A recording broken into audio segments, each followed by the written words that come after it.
5 Uygur Türk anne çocuklarına giden yolda canlarını ortaya koymuştur. Biz 2016 Çin'den kanunlu bir şekilde yasal olarak pasaportlarla Türkiye'ye geldik ve 5 senedir Türkiye'de yaşıyoruz. Bu 5 sene içerisinde hiçbir şekilde çocuklarımızla irtibata geçemedik. Hayat olup olmadığından dahi haberimiz yok. O yüzden çocuklarımıza ulaşabilmek için 2 senedir mücadele ediyoruz. 2 senedir bütün partiler olsun, Birleşmiş Milletler, insan hakları örgütleri, çocuk hakları, aile birleşmesi, gidebildiğimiz her yere gittik, hala bir sonuç yok. Biz sadece çocuklarımızın sesini duyabilmek için, çocuklarımızın bütün insanlıktan çığlık çığlığa yardım beklediğini iletmek için 2021 8 Mart Dünya Kadınlar Günü'nde İstanbul'dan Ankara'ya yürüyerek geldik. Sadece çocuklarımızın çığlıklarını bütün insanlıktan, hukukçulardan, davacılardan yardım beklediğini dünyaya duyurmak için. Malumunuz 25 Mart Çin'in Dışişleri Bakanı Wang Yi Türkiye'ye gelmiştir. Onunla görüşmeyi tekrar medyalara çıkarak dilekçelerle ısrarla talep ettik. Görüşmek değil, sadece bir dilekçemizi bile almadı. Biz şu an Türk vatandaşı değiliz. Türk vatandaşı olarak işlem yapmak istediğimiz zaman sıkıntı yaşıyoruz. Ve Çin Dışişleri Bakanlığı'na gittiğimiz zaman dilekçelerimiz bile kabul edilmiyor. Bu insanlıkta, bu dünyada kanun var mıdır?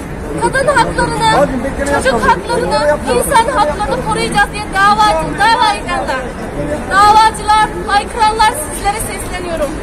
Bizim hakkımızı kim koruyacak? Çocuklarımızın hakkını kim koruyacak? Şu suçsuz, masum çocuklarımızın sadece sesini duyabilmek için 2 senedir mücadele ediyoruz. Suç işlemiş cinayetçi cezaevinde olsa bile çocuğunu görme hakkını elinden kimse almıyor. Ama burada gördüğünüz annelerin asla ve katiyen siyasi bir niyeti yok. Siyasetin ne olduğundan dahi haberi olmayan anneler sadece annelik kimliğiyle çocuklarının sesini duymak istiyor. Yeryüzündeki insanların uzayla iletişime geçtiği 21. yüzyılda kendi çocuğunun aynı toprağa bastığı kendi çocuğunun sesini duymaktan mahrum kalan annelerimiz bütün imkanlarını denedi. Bütün gidebileceği her yere gitti. Hala da bir sonuç yok. Biz yürüyerek yola çıktık. Ayaklarımız şişti, kanadı. Ama vazgeçmedik. Bayıldık, yatalak, düştük, hastalandık. Vazgeçmedik çünkü biz anneyiz. Bütün dünyadaki anneler, gözümün önünden çocuğum kaybolursa ödüm kopuyor diyen anneler, sizlere sesleniyoruz. Biz de sizin gibi anneyiz. Çocuğumun kılına zarar verirseniz dünyayı yakarım diyen anneler, biz de sizler gibi anneleriz. Gerekirse çocuğumuz için canımızı veririz. Şu annemiz kendisini köprüden atmak istedi. Ben çocuğumdan neden haber alamıyorum? Bütün hayatım kanunla geçti. Kanunu istiyorum, kanun bana gelince neden susuyor diye acılara dayanamayarak köprüden atmak istedi. Sonunda dedi ki, ben çocuğum için yaşıyorum. Çocuğum bu acıları nasıl katlansın? Ben bir anne olarak dayanamadım diye hayatı terk edersem, benim 12 yaşındaki masum çocuğum ne yapsın? Ben onu ölüme terk edemem. Göz göre göre kendim acılardan kurtulmak için ölüp yatamam. Ben çocuğum için yaşayacağım. Bu dünyada kanun diye bir şey vardır. İnsanlık diye bir şey vardır. Kadın hakları diye bir şey vardır. Çocuk hakları diye bir şey vardır. Onlara sesleneceğim. Kesinlikle benim sesimi duyacak birileri olacak ve bana, çocuğuma yardım edecek. Ben fazla bir şey istemedim. Haksızlık da yapmıyorum. Küçücük sesini duymak istedim. Fazla mı bir şey istiyoruz? Kendi çocuğumuzun, 10 ay karnımızda taşıdığımız, hayatımızı ortaya koyarak doğurduğumuz çocuğumuzun sesini duyamıyoruz. Böyle bir şey var mı? Teknolojiler gelişmiş, uçaklar var, her iletişim istediği yere gidiyor. Ben neden ayrı toprağa bastığım çocuğumun sesini duymaktan mahrum kalıyorum? İnsanlık buna cevap versin, davacılar cevap versin. Biz sizlerden 5 senedir haber bekliyoruz. Tükendik, bittik, parçalandık. Ama yapmak zorundayız. Gerekirse canımı veririm, kendime atarım. Yeter ki çocuğumu kurtarın. Sizlere sesleniyoruz. 5 senedir Türkiye'de yaşıyoruz. Türk hükümetinden, Türk halkından Allah razı olsun gerekli destekleri veriyor. Ama bu sadece Türkiye'nin gücü değildir. Bütün insanlık, bütün devlet başkanları elinden gelen Bir telefon ya. Sadece bir telefonda alo diye sesini duyalım. Buna izin verin. Ne olur sizlere sesleniyoruz. Şu gördüğünüz küçük çocuklar Türkiye'de doğdu. Babasının kim olduğunu dahi bilmiyor. Bunların yaşama hakkı yok mu? Babasını tanıma hakkı yok mu? Cinayetçi bile istediği zaman çocuklarına sarılabiliyorsa, bayramları birlikte geçiriyorsa, istediği zaman telefonda konuşuyorsa, biz suçsuz annelerin, suçsuz çocukların bu hakları, insanlık hakları neden elinden alıyor? Bunu yapanlar varsa siz onlara engel olmalısınız. Davacılar, sizlere sesleniyoruz. Gerekirse sonuna kadar gözünüzün önünde inim inleyerek can versek de vazgeçmeyeceğiz. Çünkü biz anneyiz. Çocuklarımıza giden yolda çocuklarımız için canımızı ortaya koymuş bir anneleriz. Sizlerden küçücük bir ses bekliyoruz. Allah rızası için. Seslerimizi duyuyoruz.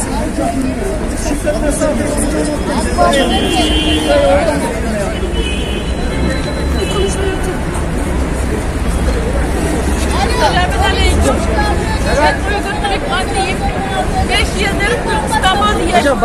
Ben Çiğdem'den normal pasaportla Türkiye'ye geldim. Şu anda 15 tane çocuğum var. En küçük 8 aylık kalmıştı. Ben şu an 5 yaşında gelecek çocuğum. Önemi çıkarsa çocuğumu tanımam. Kendim doğdum, kendim kaldım. Götürüp büyüttüm çocuğum. Ben tanımıyorum şu anda. 5 senedir, 20 sene bekledim. Bugün ya da haberkiler ya da yarın haberkiler diye bekledim ama şu ana kadar hiçbir şekilde haberini alamıyorum. Ondan sonra ben 2018'de dava başladım. Çocuklarımın sadece sesini hayat olup olmadığını bileyim diye dava açtım. Tüm 16 devletim hepsini mesaj yazdım. Hala haber yok. Ondan sonra buradaki annelerle birlikte 2023 ayın 18'de yani Kadınlar Günü'nde toplandık. Tüm partileri gittik, tüm bakanlarımızla başkanlarımızla görüştük. Onlar da destek oldular ama hala onlarla beraberim. biz yani aynı zamanda 2023 ayın 18'de yani kadınlar burada ablalarımız birlikte İstanbul'dan Ankara'ya yürüyerek yola çıktık. Neden yürüyerek yola çıktık? Biz insanlardan bu şekilde yürürsek eğer bir kalbi biraz olsa acıyın. Bu şekilde seslerimizi daha yükseltelim. Bunun için yola çıktık. Biz kadınlar olarak erkekler dayanamayacak yerlerde yürüdük, gezdik. Hasta olduk, bayılanlar oldu, düşenler oldu. Ama çocuklarımız için biz yaptık. Elimizden geldi her şeyini yaptık. Yana olmadı. Ben anne olarak çocuğum için her şeyini yaptım. Yana yapacağım inşallah. Yana yapacağım. Eğer canım isterse canımla vereceğim, çocuklarım kurtarsın. Sadece çocuklarım hayatta kalsın. Bu ablamız da gördüğünüz gibi şu an ameliyat olması gerekiyor. Sadece bir tane kızı için ameliyatı bıraktılar. Yürüyemiyor. Ben onu bağlayarak yürüyor şu anda. Herkes buradaki anneler olabilir, babalar olabilir, babasının kuzusu olanlar olabilir. Çocuklarının ne suçu var? Bizim ne suçumuz var? Biz sadece çocuklarımızın bir kere olsun şu anda 24 saat o telefon elimde. Ama bir kere 5 senedir bir kere çocuğumdan nasıl sen çocuğum? Sen hayat mı? Öldün mü? Nasıl yaşıyorsun? Ne içiyorsun? Hastalandın mı? Seni kim bakıyor? Sana ilaç lazım mı diye bir kere çocuğumdan sesini alamadım. Bu telefon 24 saat çalışıyor. Ama benim 5 tane çocuğum için hiç bu şekilde çalışmıyor. Dünya neden bu şekilde susuyor? Ben elimden geldiği her şeyini yaptım. Anne olarak yaptım. Bana siz söyleyin. Ben ne yapacağım? Bundan sonra ne yapacağım? Siz söyleyin, ben onu yapayım. Bundan sonra siz öğretin, ben yapacağım. Çünkü ben bir anneyim. Ben 8 aylık kaldığı çocuğumdan 5 senedir hala haber alamıyorum. Önüme çıkarsa kendi çocuğumdan, kendi hamilemden, kendi karnımda doğdum çocuğumdan tanımıyorum. Bu nasıl dünya? Bu nasıl dünya? Neden bunu sessiz kalıyorsunuz? Bir kere yapmadan devam et. Ben senedir göremiyorum çocuklarımı. Ben nasıl dayanacağım? Anne olarak dayanamıyorum. Benim küçücük çocuklarım annesinin ayrılık kalarak nasıl dayanabiliyor? Hasta olduğunda peşini okşayacak kimsesi yok. Sıcak su gidip çocuğumun isteyerek kimsesi yok. dayandım. Sadece 5 senedir çocuğumdan hayat olup olmadığı haberini almak için yaşadım. Buradaki çocuklarım şu an İstanbul'da komşularımı bırakıp geldim. Onlar da ablasının, abilerinin acısını çekiyor. Çocuklarken kardeşlerinin acısını çekiyor. Akşam görüştüğümde anne sen neden geliyorsun? Ne zaman geleceksin? Seninle oynamak çok istedim. Başka kimseni istemiyorum anne. Sen biraz önce gel diyor. Ama 5 senedir ayrı kalan çocuklar beni nasıl özlemiştir. Siz bir anne olsaydınız, bir çocuk olsaydınız ne yapacaktınız? Bana söyleyin, ben çocuğum için onu yapacağım. Siz bana öğretin, ben yapacağım. Yakın sana kaç yakın olan.